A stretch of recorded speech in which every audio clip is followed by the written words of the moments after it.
শিখব ব্যঞ্জন বর্ণ কীভাবে লিখতে হয়। তো ব্যঞ্জন বর্ণের পার্ট 1-এ আমরা শিখব ক এবং খ কীভাবে লিখতে হয়। চলো শুরু করি।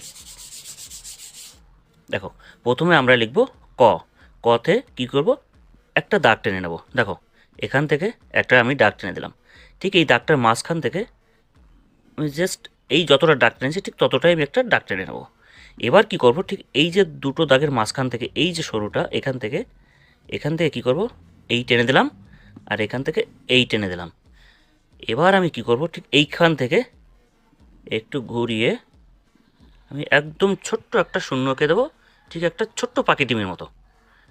কি করলাম, আমরা এখান থেকে একটা দাগ টানলাম, এখান থেকে এটা টানলাম, এই এই আর এই।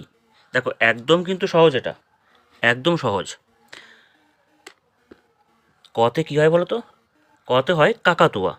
কতে কাকাতুয়ার মাথায় জুটি। চলো তোমাকে আমি আরেকবার দেখিয়ে দিই। দেখো, একটা দাগ টানলাম, ক্লিয়ার এটুকু। এবার ঠিক এই দাগটা ঠিক মাঝখান থেকে আমি আরেকটা দাগ টেনে দেবো। এবার এই যে দুটো দাগের যে এখানে মিশেছে এখান থেকে ঠিক এইরকম একটা আমি দাগ টেনে দেবো, আর এখান থেকে এরকম করে দাগ টেনে দেবো। দেখতে পাচ্ছ তো, এই দেখো, এই আর এখান থেকে এই আমি মিশিয়ে দিলাম।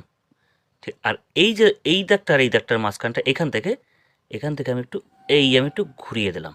তাহলে কি হয়ে গেল, ক হয়ে গেল। কতে কি হয়, কাকাতুয়া। কাকাতুয়ার মাথায় জুটি। তো চলো আমরা নেক্সটে যেটা লিখবো সেটা হচ্ছে খ। দেখো, এবার আমরা লিখবো কি বলো, খ।